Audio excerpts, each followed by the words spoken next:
Lieutenant Loverlady. You know, when someone asks me about a legend I think is underrated, there's a handful of legends that come to mind first. Legends like Nash, Sentinel, Jala, or Vector are really great legends under the right hands, but don't see as nearly as many players for one reason or another, usually relating to balance or weapon combo. Not over-glaringly strong legends, but generally underrated to a majority of the Brawl player base. Now, if we're talking about a legend who's really underrated, holding insane strength and some of the safest but highest force signatures in the game, we'd be talking about Caspian, which, yeah, that's what we're doing. The video title never lies. Caspian is a legend who I always seen as strong, one that used to be a side pick of mine when I was in my Rayman arc back in 2019. He has a great weapon combo too with some of the best signatures for both 1s and 2s, but for some reason he's never really seen too often. Now, why is that? You could say it's related to his weapon combo being two up-close string weapons that don't have much coverage, or maybe it's the fact that he was technically the most quote-unquote rushed legend, releasing only under 2 months after Artemis's release in 2017. What actually makes him rushed? I'm not too sure, it's just a general point that I saw thrown around some years ago, but I can't really provide any extra proof that this is the case. My point though is that Caspian is not to be underestimated in any form. Every part of his character design has some interesting bits to talk about, so let's not stall any further. Of course, my Discord server is always open if you want to join and talk about whatever, Brawl related or not. Link is in the description. But let's get started with guitars. This section is going to get a bit weird in the middle, but I'll explain it when we get there. Guitar's Insig is a very solid anti-air option, sitting with 50-68 force and a solid 24 damage. There's no going wrong with this one, honestly. Of course, it doesn't cover a good chunk below you or near the stage, making that one of its biggest weaknesses, and you unfortunately can't reverse slide charge this one, even for how broken it'd probably be. It's one of the more honest signatures in Caspian's kit, compared to what tomfoolery we're going to be looking at later. As long as you have the dodge read, you can get a solid kill confirm with this one. Guitar Side Sig holds the most recorded force from what I can tell, sitting at 5170, and 26 damage as well, being tied with Down Sig on the most damage in the Guitar's kit. And just a nice long-ranged option. Of course, it doesn't cover much above you at all, but the lengths that the signature can go to secure a hit is kind of insane. It's definitely better than Guitar Insig with how much more flexibility you get with it. Maybe a signature that'll take some time to get used to, but when you know how to use it, you'll be killing so early. Same case goes for Down Sig in terms of being fun to use and killing early, but more irritating to talk about in analysis form for sure. Let's dive into that ball pit. For some reason, both Guitar's Down Sig and Gauntlet's Insig on Caspian have no recorded force in-game. There's literally no way to discover the force on these signatures since they've never been buffed or nerfed in the history of the game, as far as I know. And online, there's just literally no place it's recorded for some reason. So we're going on pure guessing for some of this, which will be said specifically. So that brings us back to Guitar's Down Sig, a very fun signature with a guessed force of 54-58, and that same 26 damage as Guitar's Side Sig. This one's absolutely the most menacing on Caspian's Guitar's kit. Sure, it doesn't kill nearly as early as something like Asuri's Guitar Insig or Rupture's Lance Insig, for example, but it sends relatively far. Hattori's Sword Insig was the best reference I used to record this kill power, killing just slightly later than Guitar's Down Sig. Even with kill power that isn't extremely bonkers, the more absurd part comes from the coverage of this signature. Going off stage with this is just nuts, it's insane. Probably one of the few signatures I have a genuinely tough time fighting if the enemy knows how to use it well. And Caspian mains usually know how to use it pretty well. But I mean, hey, his Guitar's kit overall is pretty solid. His Gauntlet game is a bit more menacing in my eyes for one reason or another, so let's get on with it. Gauntlet's Insig, like I said, also doesn't have any recorded force anywhere online, so we're gonna go with 54-64. This seems kind of low, but the signature can send at very strange angles at times. Sometimes it's directly up, sometimes it's purely horizontal, but for the most part, you'll see the send diagonally. The signature is just absurd at times, with the way you can slide charge it or use it to come back onto stage safely.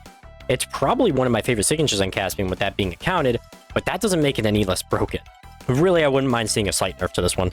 Gauntlet Side Sig is also really fun for sure. It's sitting with the highest force at 5470 and the highest damage too at 28. This damage is sort of spread out through the signature with the final hit rounding out to 21 damage. I thought I remembered the signature having the most force in the game, but I could be mistaken. It might have been one of Scarlet's signatures for a while, or maybe even one of Bryn's signatures, but that's besides the point. This signature still has crazy force, and you'll be able to tell when you hit it. I'm guessing they gave it such high force to account for Caspian moving backwards during it, but the enemy doesn't, so if you hit this near the edge of a stage, your enemy's actually cooked. I just can't believe people don't realize this either. Like, if a majority of Gauntlet players knew Caspian had this monstrosity of a signature, we'd be seeing way more Caspian players over Snooze Shong or Pezka. But maybe that's a good thing. Absolutely wouldn't mind seeing a force nerf on this one, but it's definitely fun to use. There's no complaining there. Lastly, we have Gauntlet's Down Sig, a signature just as honest as Guitar's Insig, really. Even though it says the force is 5276, higher than Gauntlet's Side Sig, I just don't believe this. Something wacky's going on with these signatures' force, that's for sure. Maybe that's where I heard that Caspian was rushed, but we probably won't dive into that again until later. It holds the least damage out of his whole kit, sitting at 22 damage flat. Nowhere near as abhorrent as Katar's Danzig, but generally good for edge guarding overall. I actually like using this as a wake-up move sometimes, or when someone's about to wake up towards me. Just a solid get-off-me tool, really. Overall, a very solid signature kit, one that with a few nerfs I could see being balanced. Both weapons are very good in the current meta too, but really, is it right to nerf a character people don't play much to begin with? Probably. Just not a lot. I still think even for having two weapons close in playstyle, it doesn't really hinder Caspian in any way. And I mean, look at that stat lineup. Caspian has 7 strength, 5 dexterity, 4 defense, and 6 speed. Not really anything too bad about his stat lineup. Of course, strength stance is fine to go with for even more kill power, taking out a speed, which is my preferred stance. Dexterity stance, even with the recent rework, I wouldn't suggest since it leaves you as a glass cannon. Defense stance takes from strength, leaving you balanced all around. And speed stance takes from dex. Also a good stance if you can manage to keep your weapon. Just solid stances all around. I like a legend that gives you genuine choice in your stat lineup. His play rate as of recently sits at 1.26%, just a little under the average percentage. But he's actually near the direct center of play rate compared to all the legends, being about the 34th most played out of the 68 legends we have, or 35th least played.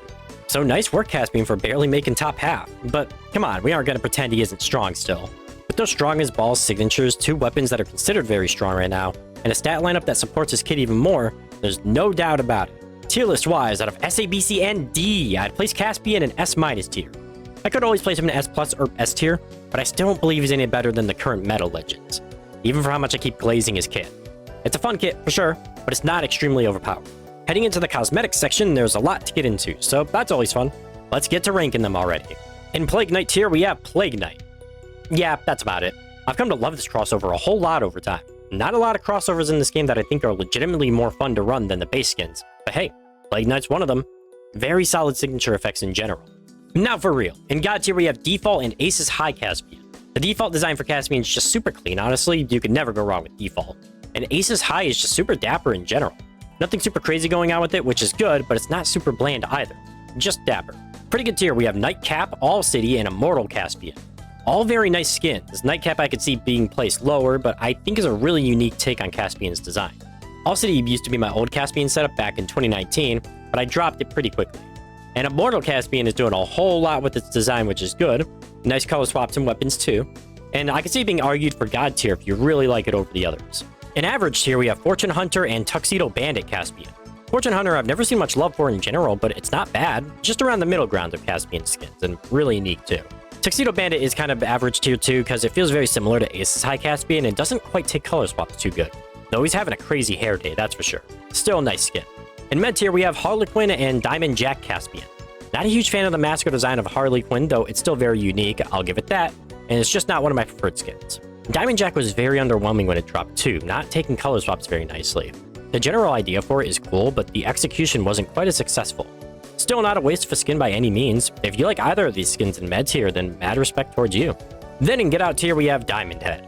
I've never liked this crossover, never liked any other crossovers from Ben 10. The skin itself is bland, the signatures are uninspiring, and the worst part is that Caspian already has a better crossover sitting all the way up in Plague Knight tier. Only reason I can imagine you'd buy this is if you're a big Ben 10 fan, but even then, there's absolutely nothing going for this skin. Overall, a good skin selection besides one. Even the lower ones I still like for being unique. And in terms of other cosmetics, we have a good handful. His avatars consisting of Caspia Doodle and Masked Bandage Watch. Nice avatars if you want to look flashy, honestly. Then you have his 5 emojis, the shrug, thumbs down, BRB, wait, and sweat emoji. The shrug and sweat emoji are super passive-aggressive in a funny way. The BRB and wait are pretty nice too, and the thumbs down I've never found a great use for, but still looks really nice. The Vrax in Disguise title isn't specifically Caspian related, but it is a reference to his lore in a funny way. A great title, honestly.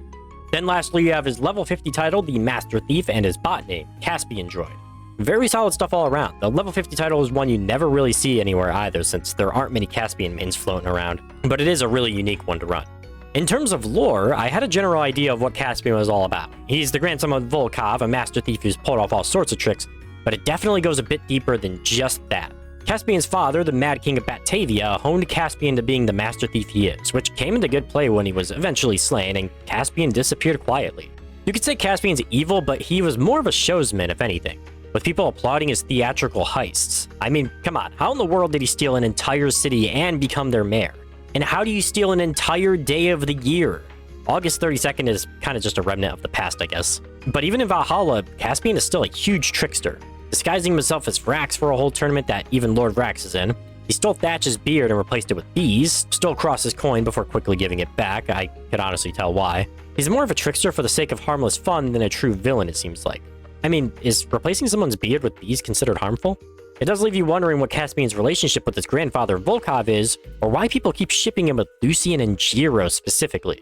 Maybe I'm on Reddit a little too much, but maybe this is why people called Caspian rushed? His signatures and weapon combo on release maybe felt a little janky to play with, and his lore didn't seem super fleshed out with how little the lore was expanded on in the past. But as the game kept getting bigger and bigger, I'd say Caspian fits in just as much as every other legend. It just took some time for him to fit in is all. He feels like one of the comic relief characters in Brawl next to Thatch, but more sinister in a goofy way. Really looking at the lore more in depth really makes me appreciate legends like these much more. But what are your thoughts on the Master Thief himself?